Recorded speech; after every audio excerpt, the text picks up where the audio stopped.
Magandang gabi po sa ating lahat. Kumusta po kayo? Maraming salamat po sa pag-aalay ng oras sa pagdalo ngayong gabing ito. Gising pa po ba ang lahat? Okay. Tayo po'y kakanta. Adaanin ko na lang sa kantang aking sharing. Okay. Ito yung lyrics. All that I am, all that I have, I laid them down before you, O Lord. All my regrets, all my acclaim, the joy and the pain, I'm making them yours. Lord, I offer my life to you, everything I've been through. Use it for your glory. Lord, I offer my days to you, lifting my praise to you as a pleasing sacrifice. Lord, I offer you my life. Pwede po bang isa pa? All that I am. O sige. All that I am. All that I have. All that I have, I lay them down. I lay them down before you, O Lord. All my regrets, all my acclaim, the joy and the pain, I'm making them yours. Lord, I offer my life to you, everything I've been through. Use it for your glory, Lord. I offer my days to you, lifting my praise to you as a pleasing sacrifice. Lord, I offer you my life. Yan. Okay na yon. Anyway, yung isa pong, yung ilang bahagi doon sa aking catechism or sharing ay konektado din doon sa awit. Sinasabi nga na ang ating buhay ay iniaalay natin sa Diyos at ito'y may kasamang sakripisyo, panahon, challenges, ano po. Hindi naman yung, iba alam naman natin na ang paglilingkod naman natin ay hindi laging hayahayang buhay. Ano? Sabi nga, the more na naglilingkod ka, the more mas marami ang iyong mga challenges and trials sa buhay. Kasi doon tayo sinusubok ng ating Panginoon. At lagi niyong iisipin na hindi naman yun ipadadala sa atin na hindi natin kakayanin. Lahat kakayanin. Ano po? Alam nyo, nung kami ay share ko lang, wala pa ako doon sa toko, no? Napakagandang nung sinabi nung speaker namin ng recollection during the sending off ng mga katekista na hindi ko makalimutan. Ano, ang sabi niya, sige, magturo lang kayo sa mga bata. Turo lang ng turo. Huwag niyong isipin, baka merong hindi nakikinig, baka walang matutunan. Alam niyo, sabi nung speaker ni Father Sunny Arevalo from SBD, bahala na ang Diyos na kumilos doon sa mga tinuturuan nyo kung paano sila magbubunga. Yun ay bahagi na ng Diyos. Parte na ng Diyos ang pagkilos doon sa pananampalataya ng bata. Siyempre, kung sabi nga ni Father, kung hindi nyo tuturuan, paano sila matututo? Kung hindi nyo pupuntahan sa mga schools or even sa Sunday pagtuturo ng katesismo, paano sila matututo? Huwag nyo isipin na wala silang natututunan. Sapagkat ang Diyos ang kikilos para sa kanila. Tungkulin na daw po yun ng Diyos. Kaya kahit tayo kakaunti, go pa rin. No? May matandaan tayo isang salita sa tinuturo namin ay isang pagpapala na yon galing sa Diyos. At ang sabi ni Bishop, tatlo lang yung message ni Bishop ng sending off. Bilang naglilingkod daw po sa simbahan at the same time, kasi mga katikista yung kaharap, dapat daw po ang ating paglilingkod ay nakaugat sa, number 1, sa panalangin. Kung napanood nyo yung live nung misa nung Tuesday. Ang paglilingkod dapat ay nakaugat sa panalangin. At pangalawa, ang paglilingkod ay nakaugat sa sakramento, especially sakramento ng Eucharistia. At pangatlo, ang paglilingkod ay nakaugat sa pag-ibig kanino? Sa Diyos. Na hindi ko makalimutan, ang maikli yung sermon ni Bishop, pero tatatak sa iyo at hindi mo makakalimutan. Yung po yung tatlong bagay na ibinigay niya at mensahe niya doon sa mga katekista. Ang paglilingkod ay nakaugat sa panalangin, sa Eucharistia, sa sakramento, sa Eucharistia, at sa pag-ibig sa Diyos. Okay. Number 1. Ito na po yun. Tatlong bagay po ang makikita natin doon sa Ebanghelyo. Ako'y natutuwa kasi hindi ko na kailangan. Ayan, nakalagay. Ano sabi? Pag-uusig, huwag matakot, mahalaga ka. Ayan, bibigyan ko po ng basis yung mga nakasulat doon sa chart ni Ate Desi. Number 1, may tatlong bagay na makikita sa Ebanghelyo ngayong linggong ito. Ang una po, ang pagtitiwala sa banal na pagkandili ng Diyos. Yung tinatawag nating divine providence. Ayan. Sabi nga, yung Maya, di ba? Hindi naguguto, may kinakain, no? Yung pagmamahal, yung pagpapalat, yung grasya ng Diyos, no? Kasi kung minsan, Lord, wala kaming kakainin, pero pag nagdasal ka sa Kanya, ay, may dumadating na biyaya. Ano? Kaya nga, yun po yung una, ang pagtitiwala sa banal na pagkandili o yung divine providence. Pangalawa, ang maging matapang sa pagpapahayag ng pananampalataya. At pangatlo, banal na katumbas. Ano ibig sabihin nun? Yung mga dapat nating, yung divine reciprocity. Ano po? Yun po yung tatlong bagay na makikita. Sige, tingnan po natin. Doon sa number 1, no, narito ang malalim na pagninilay ng katisismo sa mga talatang ito. Yung Mateo 10, 26, 29, and 31, sinasabi doon sa number 2 ni Ate Tessie, na huwag kayong matakot o huwag matatakot ang pagkakandili ng Ama. Anong sinasabi ng katisismo doon sa divine providence? Mula po sa pag sinabing CCC, tandaan nyo na lang po, paikling ko na, Catechism of the Catholic Church. Ano po? CCC 305. Ano sinasabi dun sa 305? Ginamit ni Jesus ang halimbawa ng mga ibon at mga maya upang ipakita ang walang katulad na pagpapahalaga ng Diyos sa atin. Ano po? Itinuturo ng simbahan na ang ganap na pagtitiwala sa Ama ay pagpapalaya sa tao sa labis na pag-aalala at takot sa bukas. Ano nga, iba minsan paano na kaya bukas?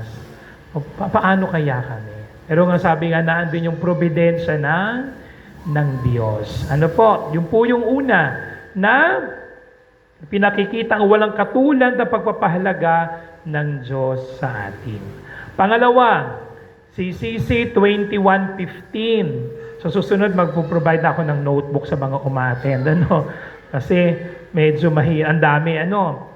Ang pag-alam na hawak ng Diyos ang ating buhay ay nagtuturo sa atin na ipagkatiwala ang ating kinabukasan na may buong pananampalataya sa Kanyang mga kamay at iwanan ng anumang mapanirang pag-aalin-langan. Anong ibig sabihin dito? Na kung saan ipagkatiwala natin, no, ang ating buhay sa Diyos, no? Nang may buong pananampalataya, no? Anong sabi? Iwanan na ng umang paninirang pag-aalin-langan. Ano po? Yung po yung number 1. Yung huwag kang matakot sapagkat ang Ama ay mapagkandili. Number 2, ang tunay na dapat katakutan. Ano ba yung dapat nating katakutan?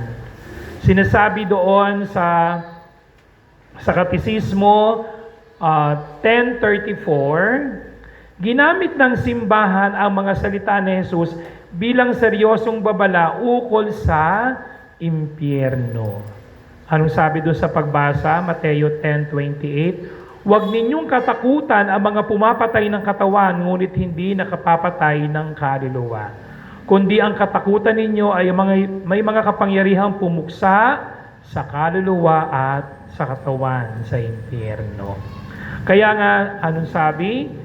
Ang pagpuksa sa kaluluwa at katawan ay hindi nangangahulugang nawawala ang tao sa pag-iral, kundi ang walang hanggang pagkahiwalay sa Diyos. Kasi nga, pag ang tao napunta na doon sa dagat-dagatang apoy o doon sinasabi na impyerno, ito'y walang hanggang pagkahiwalay sa Diyos. Diba? Pag anong sabi ng turo ng simbahan, pag nasa purgatory, pupunta yun sa langit, no? Sa pamamagitan natin, no? Pero pag ikay nasa impyerno, mahahango ka pa ba doon? Hindi na. Kaya nga sabi, walang hanggang pagkahiwalay sa Diyos. Ano po? Dahil sa sariling pagpili ng tao, nagkasala at huwag magbago hanggang sa huling sandali.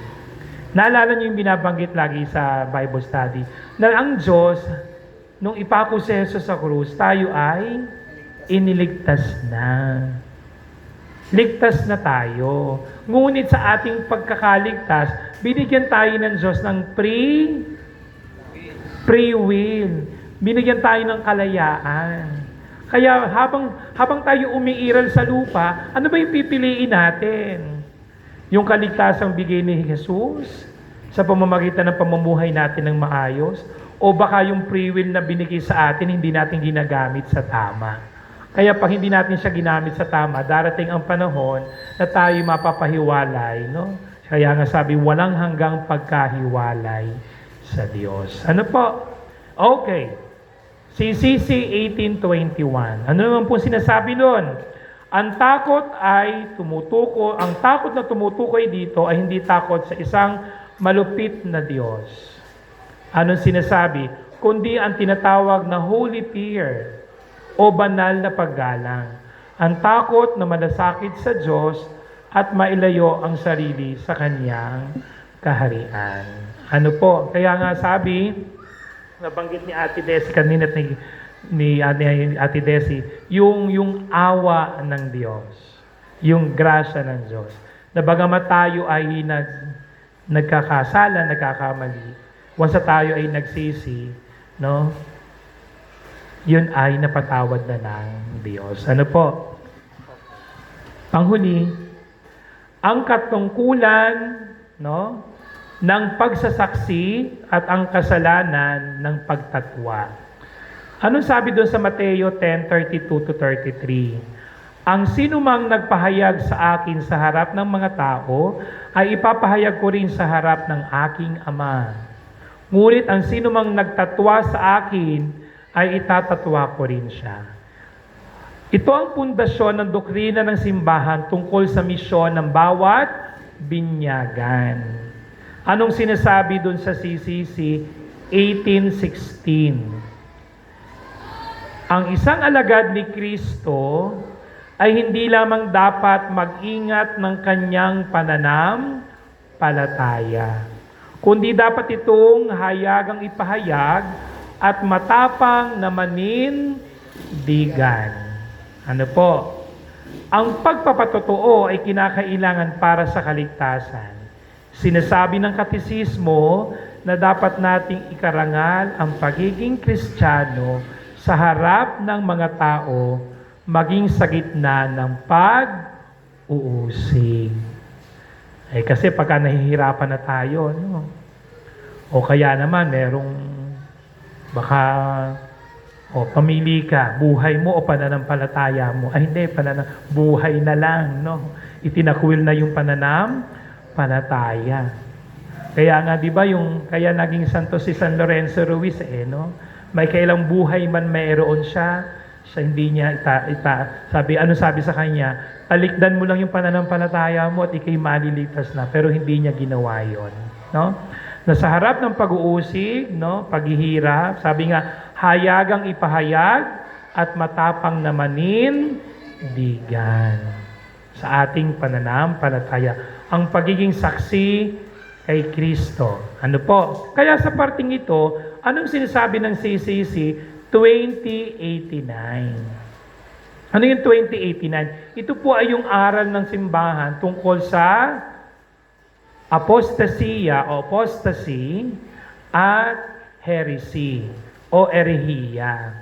Ano ba yung apostasy? Ito po, tandaan po ninyo, ito hindi nababagong turo ng simbahan, yung mga katisismo na aking binabanggit. Ano po? Pag sinabing apostasya, ito po ay pagtatwa o pagtanggi kay Jesus. Ano po? Kaya nga, o pagtanggi sa kanyang mga turo. Pag sinabing apostasy, pagtakwil sa ating pananampalataya. Pag sinabi namang heresy, ito ay hindi pagtanggap sa turo ng simbahan. Like for example, yung dogma ng Immaculate Conception, yung hindi mo paniniwala sa mahal na birhen, yung tungkol sa turo ng Holy Trinity. Ngunit ikaw ay nananatili doon sa pagiging Kristiyano. Sinasabi mong Kristiyano ka, pero hindi mo tinatanggap yung mga turo ng simbahan. Ang tawag po doon ay heresy. Pag-apostasy, pagtatakwil sa pananampalataya. Ano naman yung schism? Ang tawag doon ay ano nga sa Tagalog, Brad? Sisima ba? Okay. Schism kasi mas matanda natin. Sa Tagalog ay sisma, yung schism. Pag sinabi pong sisma o schism, ito po yung hindi pagpapailalim, no? Sa mga Asan na siya? Okay. Ang pagtanggi sa pagpapasailalim ng may mga otoridad o ng Santo Papa. Yun po yung sinasabi na schism o sisma. O yung tatlo apostasy, pagtatakwil sa pananampalataya, heresy, di pagtanggap sa turo ng simbahan, halimbawa sa turo ng Santatlo, ng banal na Santatlo, tungkol sa mahal na birhen, pero sinasabi mong nananatili ka sa pagiging Kristiyano o sa pagiging Katoliko, pero hindi mo naman siya tinatanggap. No? At yun naman pangatlo, ay yung schism ay hindi pagpapasailalim, no, sa mga namumuno sa simbahan. Ngunit sinasabi mo pa rin na ikaw ay Kristiyano, no? Kaya nga sabi ko, ano yung sinasabi ng kaya nga 'di ba, yung turo natin ay nakabase saan? Sa tradisyon, saan? Magisterium, sa pa? Holy Scripture. O Holy Scripture yung Bible. Yung tradition, yung mga ginagawa natin, no? Yung mga and then like for example, yung magisterium, ito naman yung mga nilalabas na letter, encyclical letter na tinuturo sa atin ng simbahan. Ano po? Kaya sabi nga doon sa pangatlo, no? Ang tahasang pagtatwa o pagtanggi sa kanyang mga turo, lalo na kung dala ng takot sa mundo o paghahayag ng pansamantalang ginhawa o isang mabigat na kasalanan laban sa pananampalataya. Sabi nga, gayon pa man, ipinapaalala ng katisismo na ang hustisya ng Diyos ay laging may kalakip na awa. Kung ang tao ay nagkasala ng pagtatwa, gaya ng ginawa ni Pedro, ang sakramento ng kumpisal ay laging bukas upang muling magbalik loob at magpatawad. Ano po? Kaya napakahalaga, no? Nung yung grasya, sa tulong at grasya at awa ng Diyos. Ano po?